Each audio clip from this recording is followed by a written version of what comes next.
अमेरिकी राष्ट्रपति Donald Trump, Bharatiya Janata party और गोदी मीडिया के एक और झूठ का पर्दाफाश हो गया है। याद है आपको, अमेरिकी राष्ट्रपति ने अमेरिका से क्या कहा था कि यूएस एड ने भारत में चुनावों के लिए 21 मिलियन यूएस डॉलर्स यानी कि 181 करोड़ 88 लाख रुपए दिए थे मोदी को बदलने के लिए, वोटर टर्नआउट के लिए। आखिर इतने रुपए यूएस एड ने क्यों दिए, ऐसा डोनाल्ड ट्रंप ने कहा था। मगर क्या आप जानते हैं, अब फैक्ट चेक के जरिए यह पता चला है कि 21 मिलियन यूएस डॉलर्स भारत को नहीं, ढाका को दिए गए थे। इंडियन एक्सप्रेस ने एक शानदार पड़ताल की है दोस्तों, जिसके जरिए इस झूठ का पर्दाफाश हो गया है। याद कीजिएगा दोस्तों, जैसे ही अमेरिकी राष्ट्रपति ये बात कहते हैं तो गोदी मीडिया किस तरह का कवरेज करने लगता है। इनकी हर खबर में निशाना कांग्रेस पर। और जब यह बवाल हुआ था तब आपको याद होगा, भारतीय जनता पार्टी ने कहा था कि प्रधानमंत्री अब तक जो कहते आए हैं वो सही साबित हुआ है। विदेशी फंडिंग के जरिए प्रधानमंत्री नरेंद्र मोदी को अस्थिर करने की कोशिश की जा रही थी।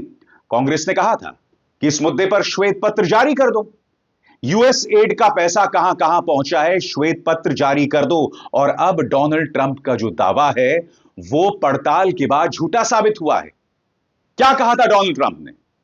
डोनाल्ड ट्रंप ने कहा था कि भारत को 21 मिलियन यूएस डॉलर्स दिए गए हैं उनके चुनावों के लिए, मोदी को हटाने के लिए।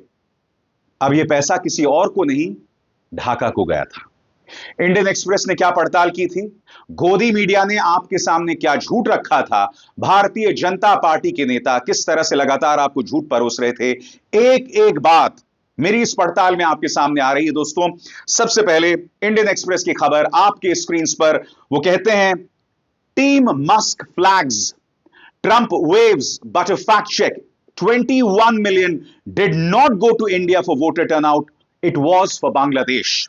मैं आपको बतलाना चाहता हूं दोस्तों, इस मामले की जड़ में एक संस्था है जिसका नाम है CEPPS, consortium for elections and political process strengthening.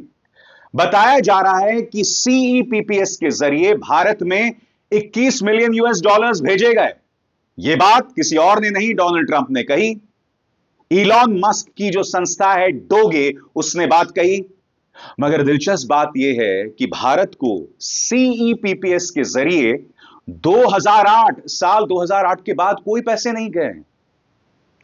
Indian express ने क्या पड़ताल की दोस्तों, इस पर गौर कीजिएगा। आपकी स्क्रीन पर एक एक शब्द पर गौर कीजिएगा, और इस पर गौर करना इसलिए जरूरी है क्योंकि आप जो इस देश की जनता हैं, आपको झूठ के जरिए बरगलाया जा रहा है।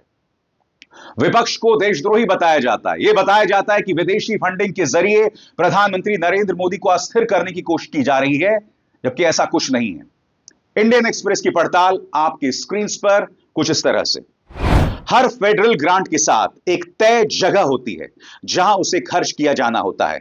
अमेरिकी फेडरल खर्च के आधिकारिक ओपन डाटा के मुताबिक 2008 के बाद से भारत में यूएस एड द्वारा फंड किया गया कोई भी CEPPS प्रोजेक्ट नहीं है। यूएस एड द्वारा CEPPS को दिया गया इकलौता मौजूदा ग्रांट जो 21 मिलियन की रकम और वोटिंग से जुड़े उद्देश्य से मेल खाता है, जुलाई 2022 में मंजूर हुआ। इसका फेडरल अवार्ड आइडेंटिफिकेशन नंबर था 7203822LA00001 है। और यह यूएस एड का अमार वोट अमार, मेरा वोट मेरा अधिकार प्रोजेक्ट है जो बांग्लादेश में चल रहा है।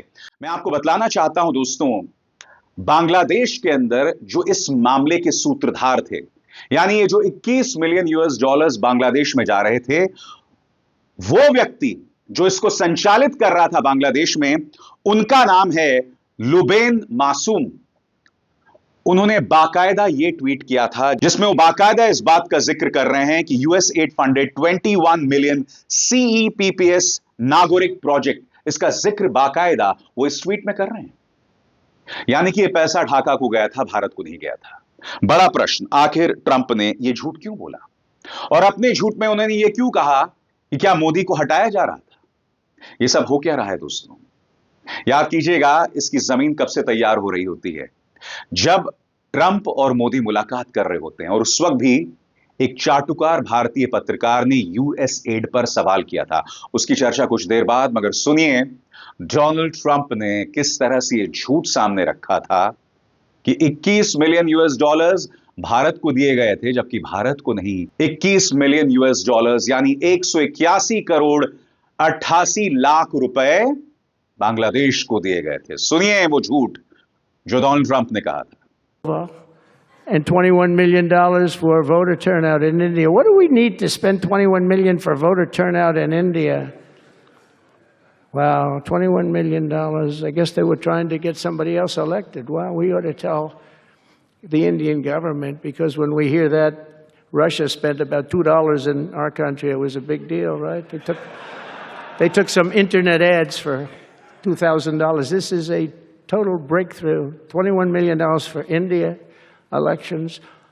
और ये पहली बार नहीं है दोस्तों। याद कीजिएगा जब डोनाल्ड ट्रंप ब्रिक्स सम्मेलन को धमकी दे रहे थे और वो कह रहे थे कि स्पेन ब्रिक्स सम्मेलन का हिस्सा है, जबकि आप जानते हैं ब्रिक्स में जो एस है वो स्पेन नहीं है, वो साउथ अफ्रीका है। यह आदमी इस तरह की गलतियां करता रहता है। आपको याद होगा ट्रंप के जो सबसे निकटतम सलाहकार हैं इलॉन मस्क, उन्होंने एक झूठ कहा था कि गजा को लाखों करोड़ों की तादाद में कॉन्डम्स भेजे गए थे। बाद में उनकी यह बात झूठी साबित हुई थी और पत्रकार ने उनसे पूछा था ट्रंप की मौजूदगी में कि आपका झूठ पकड़ा गया है, तो उन्होंने कहा कि मैं ऐसी कई बातें कहूंगा जिनमें से अधिकतर सही नहीं होंगी।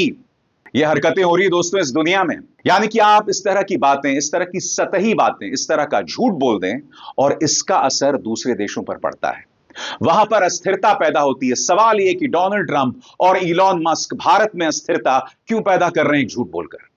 आखिर क्या वजह है? क्या इसकी पहले से प्लानिंग हो रही है? क्योंकि क्या वजह थी कि इस चाटुकार पत्रकार ने प्रधानमंत्री नरेंद्र मोदी की अमेरिका यात्रा के दौरान यह सवाल पूछ लिया था यूएस एड पर, और उसके बाद डोनाल्ड ट्रंप यह बयान जारी करते हैं कि 21 मिलियन यूएस डॉलर्स भारत को दिए गए थे, जबकि यह मामला ही झूठा था। 21 मिलियन यूएस डॉलर्स ढाका को दिए गए थे। इसकी तैयारी ट्रंप मोदी प्रेस कॉन्फ्रेंस के दौरान ही शुरू हो गई थी क्या? बात वहां नहीं रुकी दोस्तों। जैसे ही ट्रंप वो बयान जारी करते हैं जिसकी पृष्ठभूमि प्रधानमंत्री नरेंद्र मोदी की अमेरिका यात्रा थी, उसके बाद कल शाम को किस तरह के कार्यक्रम हुए उस पर गौर कीजिएगा, इसकी शब्दावली पर गौर कीजिएगा। इसलिए मैं कह रहा हूं दोस्तों, आप जो इस देश की जनता है ना, आपको झूठ दिखाया जा रहा है, बार बार झूठ बताया जा रहा है। थोड़ी सी आप पड़ताल करेंगे, थोड़ा सा आप कॉमन सेंस लगाएंगे ना, झूठ का झूठ और सच का सच सामने उभर कर आ जाएगा। मैं आपको बताता हूं, जैसे ही ट्रंप वो झूठ बोलते हैं जिसका पर्दाफाश हो चुका है, गोदी मीडिया किस तरह के कार्यक्रम चला रहा होता है आपकी स्क्रीन पर। ट्रंप ने भारत को 21 मिलियन डॉलर देने पर सवाल उठाए। Trump's big claim on US aid 21 million to India. Bharat के चुनाव में हुआ 21 मिलियन डॉलर्स का खेला। बाद में 21 मिलियन डॉलर का मोहरा कौन कौन बना, और इसमें आप देख सकते हैं जॉर्ज सोरोस की भी तस्वीर है, राहुल गांधी की भी तस्वीर है, ट्रंप और प्रधानमंत्री नरेंद्र मोदी की तस्वीर है। अब यह साबित भी नहीं हुआ था उस वक्त जब ये लोग दावा कर रहे थे कि ये 21 मिलियन डॉलर्स कांग्रेस को गए हैं। यहां पर जॉर्ज सोरोस की तस्वीर लाने की क्या जरूरत है? इनकी आप तैयारी देखिए दोस्तों। जानबूझकर उन प्रतीकों का इस्तेमाल होता है जिन प्रतीकों के जरिए राहुल गांधी और विपक्ष पर निशाना साधा जा रहा है, और फिर जैसे ये झूठी खबर आती है पूरा प्रोपेगेंडा शुरू हो जाता है। आगे देखिए साहब, ट्रंप ने मोदी को वो नाम सौंप दिए जो एजेंडाधारियों के पैसे से देश बर्बाद करने में लगे थे। एक बार फिर जॉर्ज सोरोस और राहुल गांधी की तस्वीर। फिर देखिए इंडिया टीवी। क्या भारत के चुनाव में अमेरिका की दखलंदाजी हुई? यूएस एड फंडिंग पर डोनाल्ड ट्रंप ने क्या दावा किया? फिर देखिए ट्रंप का महाखुलासा। मोदी को हराने के लिए यूएस से बम्पर पैसा। ट्रंप ने साजिश करने वाले एजेंडाधारियों के नाम सौंपे। डीप स्टेट पर सबसे बड़ी गवाही, भारत में खलबली। डोनाल्ड ट्रंप ने साजिश करने वाले एजेंडाधारियों के नाम प्रधानमंत्री मोदी को सौंपे। अब क्या करेंगे मोदी? आप देख रहे हैं कौन से नाम सौंपे, कहां सौंपे, कोई नहीं जानता है। क्या करेंगे मोदी? क्या करेंगे मोदी? मैं आपको बतलाना चाहता हूं, यह देखिए, यूएस एड के पूर्व प्रमुख राजीव शाह मुलाकात कर रहे हैं प्रधानमंत्री नरेंद्र मोदी से। अब रॉकफेलर से जुड़े हुए हैं।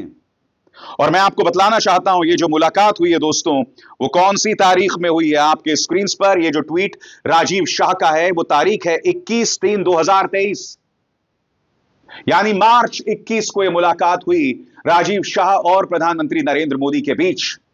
याद कीजिएगा, जब कोरोना हुआ था तब यूएसएड ने भारत को $100 मिलियन दिए थे।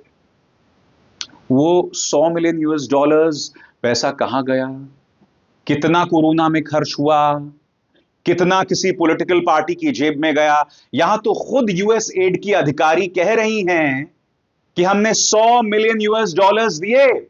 यह सबूत है भाई, यह सीधा भारत सरकार को गया है, भाजपा को गया है ये पैसा। सुनिए मोहतरमा क्या कह रही हैं। What the recent shipments have been. So 6 air shipments funded by USAID have departed the United States, 5 of which have already arrived in India. These flights include health supplies, oxygen supplies, N95 masks, rapid diagnostic tests, and medicine. And these are a lot of the components that the Indian government has expressed a vital need for. More flights are on the way, with total assistance expected to exceed $100 million. At the request of the government of India, USAID provided these urgently needed supplies to the Indian Red Cross to ensure they reach those most in need as quickly as possible. और मैं इस देश की भोली भाली जनता से एक सवाल पूछना चाहता हूं। आपको याद है, चुनाव से ठीक पहले भारतीय जनता पार्टी सरकार ने कांग्रेस के बैंक खातों को फ्रीज कर दिया था। एक कॉमन सेंस की बात है, सूझबूझ की बात है। अगर कांग्रेस के खातों में $21 मिलियन यानी 181 करोड़ 88 लाख रुपए पहुंच रहे होते तो भारत सरकार को तो पता चल जाता ना। कांग्रेस तो एक टांग पर चुनाव लड़ रही थी और आप इस तरह के दावे कर रहे हैं। आपको अंदाजा है दोस्तों किस तरह से आपको कुछ भी पढ़ा दिया जाता है और आप उस पर सवाल भी नहीं करते हैं। जब यह दावा ही किया जा रहा था कि भाई $21 मिलियन भेजे गए, तब आपको यह सवाल पूछना चाहिए कि भाई यूएसएड का सबसे ज्यादा फायदा किसको हुआ है। याद कीजिएगा, स्मृति ईरानी ने आज से कुछ सालों पहले कहा था कि मैं यूएसएड की एम्बेसडर थी। सुनिए उन्होंने क्या कहा। They are on the WHO program for child health, and particularly close to 22 years ago, there were close to 500,000 deaths of children under the age of 5. And that program gave me a very expansive engagement with the healthcare segment. यहां देखिए, Reliance foundation के साथ USAID की साझेदारी। अब रिलायंस जो औद्योगिक समूह है, वो आप जानते हैं प्रधानमंत्री नरेंद्र मोदी से कितने करीबे हैं। यहां पर देवेंद्र फडणवीस यूएसएड के साथ साझेदारी का ऐलान कर रहे हैं। देवेंद्र फडणवीस उस वक्त महाराष्ट्र के उप मुख्यमंत्री थे। अब यह देखिए, देश के विदेश मंत्री मुलाकात कर रहे हैं समंथा जे पावर से। कौन है समंथा जे पावर? वो हैं यूएसएड की एडमिनिस्ट्रेटर।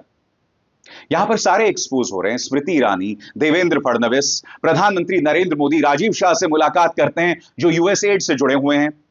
यहां पर विदेश मंत्री को आप समंथा जे पावर के साथ देख रहे हैं। ये सबूत हैं, ये हैं सबूत। वो जो गोदी मीडिया आपके सामने झूठ कहते रहता है, वो सबूत नहीं है। केंद्र में मंत्री प्रहलाद जोशी कांग्रेस से सवाल पूछ रहे हैं कि इसका जवाब दो। अरे पहले तुम इस बात का जवाब दो कि जब डोनाल्ड ट्रंप एक झूठ बोल रहे थे तो तुम्हें सामने आना था कि ये $21 मिलियन भारत नहीं आए। तो मुझे बताइए, भारतीय जनता पार्टी को तो पता होगा ना कि $21 मिलियन आए या नहीं आए, तो फिर उन्होंने इस झूठ को बढ़ावा क्यों दिया?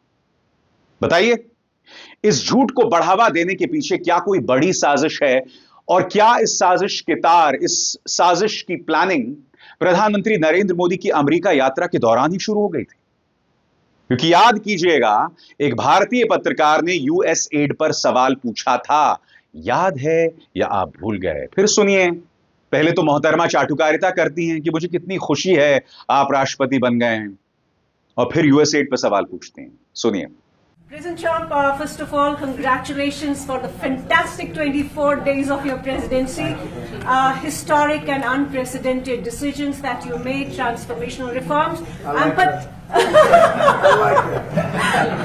I'm particularly impressed by the expose on USAID. And I would like you to share with us if you think USAID had a role in election interference in the US in 2020 and Indian elections in 2024. जाहिर सी बात है दोस्तों, कांग्रेस ने इस मुद्दे पर प्रहार किया है। पार्टी के जो नेता हैं, जयराम रमेश का बयान जो है सामने उभर कर आ गया है। वो कहते हैं lies first mouthed in Washington, lies then amplified by BJP's Jhoot Sena, lies made to be debated on Godi media, lies now thoroughly exposed. Will the liars apologize? इसका हिंदी में अनुवाद यह है कि पहले ये झूठ वॉशिंगटन में कहे जाते हैं, उसके बाद भारतीय जनता पार्टी की झूठ सेना उसका प्रचार प्रसार करती है, और जाहिर सी बात है इस पर जयराम रमेश गोदी मीडिया पर भी निशाना साध रहे हैं, और फिर इसी झूठ पर गोदी मीडिया में डिबेट होता है। अब यह झूठ जो है पूरी तरह से इसका पर्दाफाश हो गया है। क्या झूठे माफी मांगेंगे? हालांकि मैं जयराम रमेश से भी एक सवाल पूछना चाहता हूं, हालांकि इसका ताल्लुक इस खबर से नहीं है। जयराम रमेश, आप एएनआई इतना क्यों चाहते हैं? वो एएनआई जो कि भारतीय जनता पार्टी का पिछलग्गू बनी हुई है, जो हमेशा जो खबरें करती है उसके निशाने पर कांग्रेस होती है या तमाम विपक्ष की पार्टियां होती हैं। आप वहां क्यों जाते हैं? आपके पार्टी के नेता वहां क्यों जाते हैं? आखिर क्यों जयराम रमेश, पवन खेरा एएनआई को इंटरव्यू देते हैं? भाई, गिरबान में आपको भी झांकना पड़ेगा, उससे आप बच नहीं सकते। मगर आज हम जो बात कर रहे हैं दोस्तों, बहुत जरूरी है।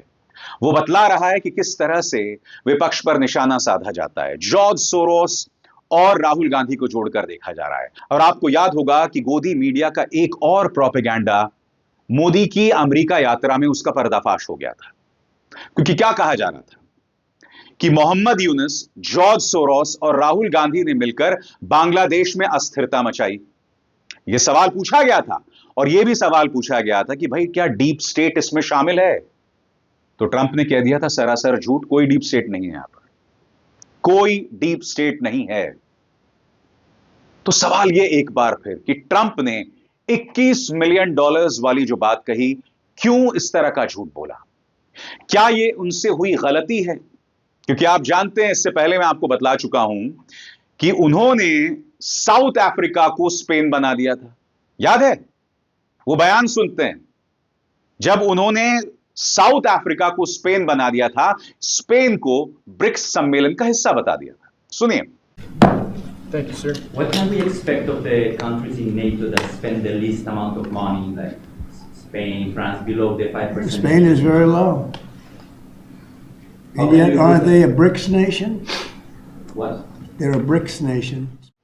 तो इस तरह की हरकतें करते रहते हैं, यानी कि इस आदमी को अपने दायरे के अलावा कुछ नहीं पता है।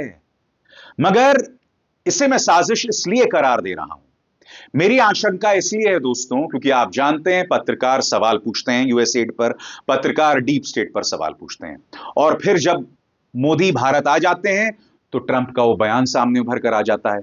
ये सब कॉमन सेंस है दोस्तों, ये क्रोनोलॉजी दिखाई दे रही है, ये टूल किट दिखाई दे रहा है। जी हां, क्रोनोलॉजी, टूल किट, भाजपा के पसंदीदा शब्द। आज एक बार फिर इस देश की जनता को सोचना है, विपक्ष को आखिर क्यों बदनाम किया जाता है? विपक्ष को आखिर क्यों देशद्रोही बताया जाता है? हर मोड़ पर राहुल पर निशाना साधा जाता है, अखिलेश, तेजस्वी पर निशाना साधा जाता है, जबकि मैंने आपको सबूतों के साथ दिखाया। यूएसएड के साथ विदेश मंत्री स्मृति ईरानी, प्रधानमंत्री नरेंद्र मोदी खुद मुलाकात कर रहे हैं। $100 मिलियन कोरोना के दौरान भारत को भेजे गए, उसकी क्या जवाबदेही है? भाई, ये सरकार तो पीएम केयर्स फंड के बारे में भी कोई पारदर्शिता नहीं रखती। अब वो $100 मिलियन किस पॉलिटिकल पार्टी की जेब में गए, आप भी अच्छे से जानते हैं। इसकी पड़ताल नहीं होगी, मगर हां, प्रचार तंत्र के जरिए आपको लगातार झूठ कहा जाता रहेगा, आपके दिमाग में झूठ भरता जाया जाएगा, और आप लोग मेंटली पूरी तरह से उदासीन, पूरी तरह से बैंकरप्ट हो जाएंगे। यह है इस पॉलिटिकल पार्टी की समझ, यह है इनका संदेश, और यह है इनकी शिक्षा। मगर हम सवाल पूछेंगे, हम जवाब मांगेंगे। अभिसार शर्मा को दीजिए इजाजत। नमस्कार। स्वतंत्र और आजाद पत्रकारिता का समर्थन कीजिए, सच में मेरा साथी बनिए। बहुत आसान है दोस्तों, इस ज्वाइन बटन को दबाइए और आपके सामने आएंगे ये 3 विकल्प, इनमें से एक चुनिए और सच के इस सफर में मेरा साथी बनिए।